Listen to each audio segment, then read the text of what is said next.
João 3, na NVT. Havia um fariseu chamado Nicodemos, líder religioso entre os judeus. Certa noite veio falar com Jesus e disse: Rabi, todos nós sabemos que Deus enviou o Senhor para nos ensinar. Seus sinais são provas de que Deus está com o Senhor. Jesus respondeu: Eu lhe digo a verdade, quem não nascer de novo não verá o reino de Deus. Como pode um homem velho nascer de novo? Perguntou Nicodemos. Acaso ele pode voltar ao ventre da mãe e nascer uma segunda vez? Jesus respondeu: Eu lhe digo a verdade, ninguém pode entrar no reino de Deus sem nascer da água e do Espírito. Os seres humanos podem gerar apenas vida humana, mas o Espírito dá à luz vida espiritual. Portanto, não se surpreenda quando eu digo é necessário nascer de novo. O vento sopra aonde quer. Assim como você ouve o vento, mas não é capaz de dizer de onde ele vem nem para onde ele vai, também é incapaz de explicar como as pessoas nascem do Espírito. Como pode ser isso? Perguntou Nicodemos. Jesus respondeu: Você é um mestre respeitado em Israel e não entende essas coisas? Eu lhe digo a verdade, falamos daquilo que sabemos e vimos e, no entanto, vocês não creem em nosso testemunho. Se vocês não creem em mim quando falo de coisas terrenas, como crerão se eu falar de coisas celestiais? Ninguém jamais subiu ao céu, exceto aquele que de lá desceu, o Filho do Homem. E, como Moisés no deserto levantou a serpente de bronze numa estaca, também é necessário que o Filho do Homem seja levantado, para que todo que nele crer tenha vida eterna. Porque Deus amou tanto o mundo, que deu seu único Filho, para que todo aquele que nele crer não pereça, mas tenha vida eterna. Deus enviou seu Filho ao mundo, não para condenar o mundo, mas para salvá-lo por meio dele. Não há condenação alguma para quem crê nele, mas quem não crê nele já está condenado por não crer no único Filho de Deus. E a condenação se baseia nisso. A luz de Deus veio ao mundo, mas as pessoas amaram mais a escuridão do que a luz, porque seus atos eram maus. Quem pratica o mal odeia a luz e não se aproxima dela, pois teme que seus pecados sejam expostos. Mas quem pratica a verdade se aproxima da luz, para que os outros vejam que ele faz a vontade de Deus. Então Jesus e seus discípulos saíram de Jerusalém e foram para a região da Judéia. Jesus passou um tempo ali com eles, batizando. Nessa época, João também batizava em Enom, perto de Salim, pois havia ali bastante água e o povo ia até lá para ser batizado. Isso aconteceu antes de João ser preso. Surgiu uma discussão entre os discípulos de João e certo judeu a respeito da purificação cerimonial. Os discípulos de João foram falar com ele e lhe disseram: Rabi, o homem que o Senhor encontrou no outro lado do rio Jordão, aquele de quem o Senhor deu testemunho, também está batizando. Todos vão até ele. João respondeu: Ninguém pode receber coisa alguma, a menos que lhe seja concedido do céu. Vocês sabem que eu lhes disse claramente: eu não sou o Cristo. Estou aqui apenas para preparar o caminho para ele. É o noivo que se casa com a noiva. O amigo do noivo simplesmente se alegra de estar ao lado dele e ouvir os seus votos. Portanto, muito me alegro com o destaque dele. Ele deve se tornar cada vez maior e eu cada vez menor.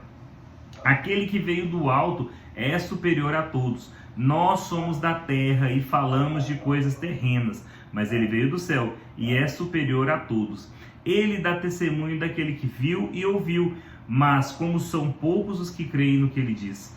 Todo aquele que aceita seu testemunho confirma que Deus é verdadeiro, pois ele foi enviado por Deus e fala as palavras de Deus, porque Deus lhe dá sem limites do Espírito. O Pai ama o Filho e pôs tudo em suas mãos, e quem crê no Filho de Deus tem a vida eterna.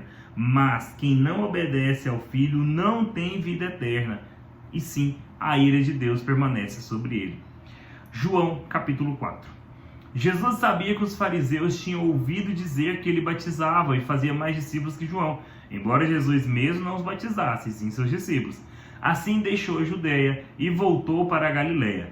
No caminho, teve de passar por Samaria. Chegou ao povoado samaritano de Sicar, perto do campo que Jacó tinha dado ao seu filho José. O poço de Jacó ficava ali, e Jesus, cansado da longa caminhada, sentou-se junto ao poço por volta do meio-dia. Pouco depois, uma mulher samaritana veio tirar a água, e Jesus lhe disse: Por favor, dê-me um pouco de água para beber. Naquele momento, seus discípulos tinham ido ao povoado comprar comida. A mulher ficou surpresa, pois os judeus se recusavam a ter qualquer contato com os samaritanos. Você é judeu, e eu uma mulher samaritana, disse ela a Jesus. Como é que me pede água para beber? E Jesus respondeu, se ao menos você soubesse que presente Deus tem para você e com quem está falando, você me pediria, e eu lhe daria água viva. Mas você não tem nem corda, nem balde, o poço é muito fundo, disse ela. Da onde você ia tirar essa água viva? Além do mais, você se considera mais importante que o nosso antepassado Jacó, que nos deu esse poço? Como pode oferecer água melhor do que essa que Jacó, seus filhos e seus bichinhos beberam? Jesus respondeu, quem bebe dessa água, logo tornará a ter sede outra vez. Mas quem bebe da água que eu dou, nunca mais terá sede. Ela se torna uma fonte que brota dentro dele e lhe dará a vida eterna. Por favor, Senhor, dê-me dessa água, disse a mulher. Assim eu nunca mais terei sede, nem precisarei mais vir aqui para tirar água. Vá buscar seu marido, disse Jesus. Não tenho marido, respondeu a mulher. Jesus disse, é verdade, você não tem marido, pois teve 5 maridos e não é casada com o homem com quem vive agora. Certamente você disse a verdade. O Senhor deve ser profeta, disse a mulher.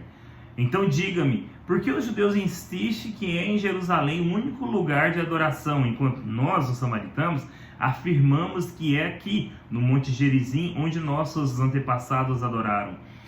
Jesus respondeu, crê em mim, mulher, está chegando a hora em que não importará mais aonde você adora o Pai, nesse monte ou em Jerusalém. Vocês, samaritanos, sabem muito pouco a respeito daquele a quem adoram. Nós adoramos com conhecimento, pois a salvação veio por meio dos judeus. Mas está chegando a hora, e de fato já chegou, em que os verdadeiros adoradores adorarão o Pai em espírito e em verdade. O Pai procura pessoas que o adorem desse modo, pois Deus é espírito, e é necessário que os seus adoradores o adorem em espírito e verdade. A mulher disse, eu sei que o Messias, aquele que é chamado de Cristo, virá. Quando vier, ele nos explicará tudo. Então Jesus lhe disse, sou eu o que está falando com você. Naquele momento, seus discípulos voltaram. Ficaram surpresos de encontrá-lo falando com a mulher. Mas nenhum deles se atreveu a perguntar, o que o senhor quer? Ou, porventura, por que conversa com ela? A mulher deixou sua vasilha de água junto ao poço e correu de volta para o povoado, dizendo a todos, venham ver um homem que me disse tudo o que eu já fiz na vida. Será que não é ele o Cristo? Então as pessoas saíram do povoado para vê-lo. Enquanto isso, os discípulos insistiam com Jesus, Rabi, come alguma coisa. Ele, porém, respondeu, eu tenho um tipo de alimento que vocês não conhecem. Os discípulos perguntaram uns aos outros, será que alguém lhe trouxe comida?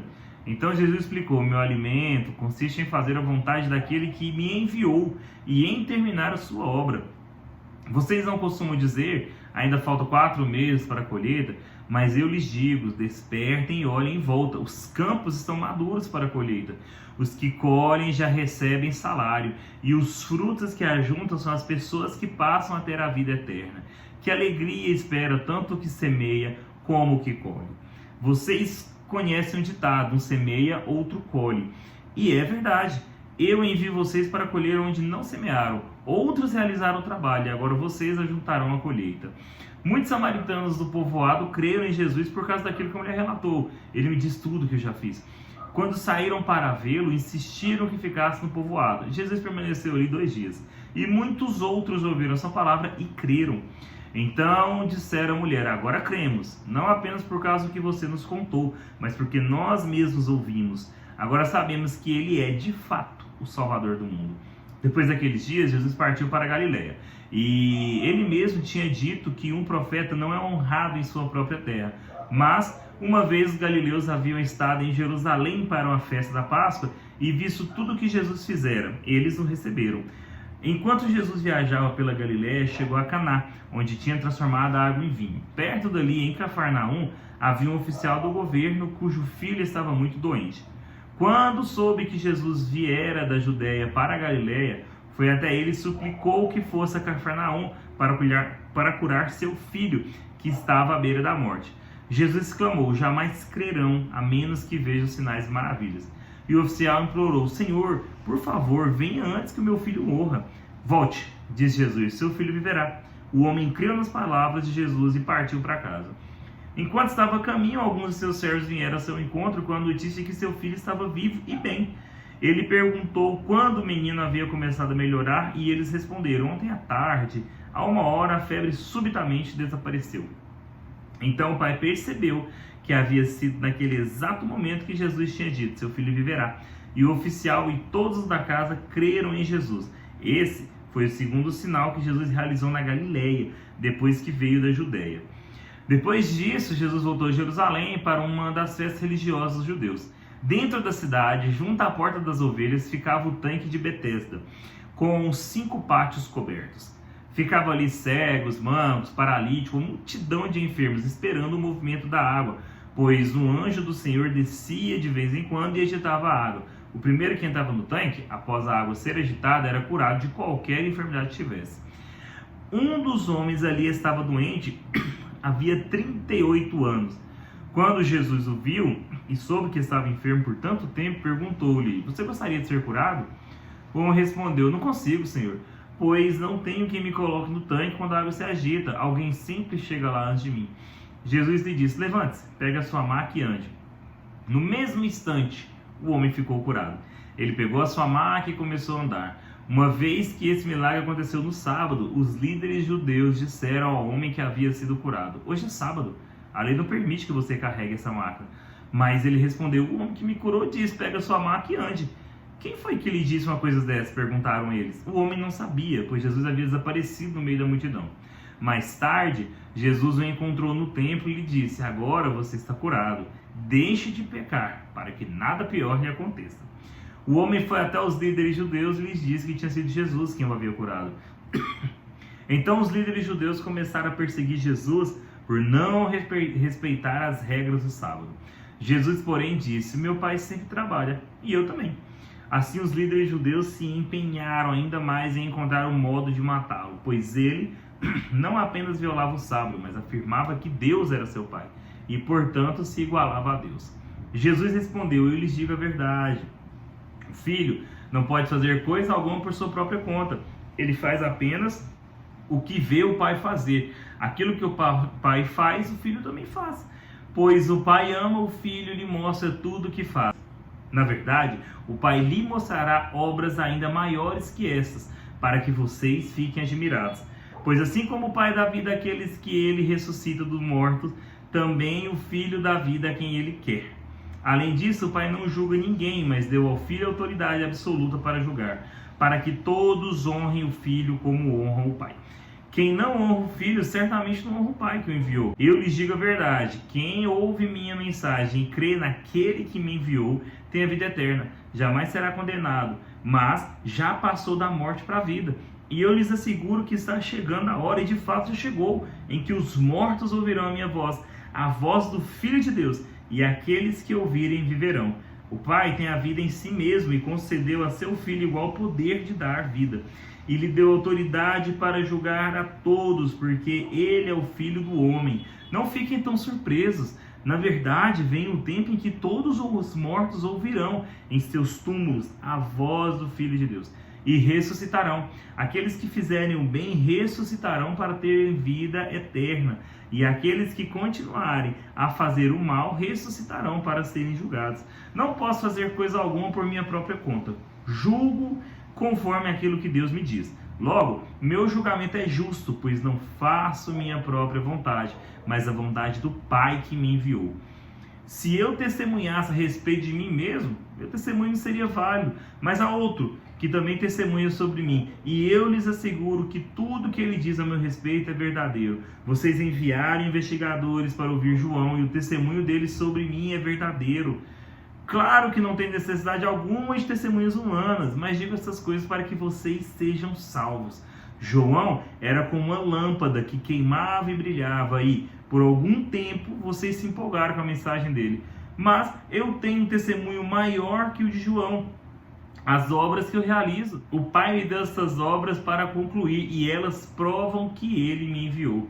E o Pai que me enviou testemunhou ele próprio a meu respeito. Vocês nunca ouviram sua voz, nem o viram pessoalmente, e não têm sua mensagem no coração, pois não creem em mim, aquele que foi enviado por ele. Vocês estudam minuciosamente as Escrituras, porque creem que elas lhes dão vida eterna, mas as Escrituras apontam para mim. E, no entanto, vocês se recusam a vir a mim para receber essa vida. Sua aprovação não vale nada para mim, pois eu sei que o amor a Deus não está em vocês, Eu vim em nome de meu Pai e vocês rejeitaram. Se outro vier em seu próprio nome, vocês receberão. Não é de admirar que não possam crer, pois vocês honram uns aos outros, mas não se importam com a honra que vem do único Deus.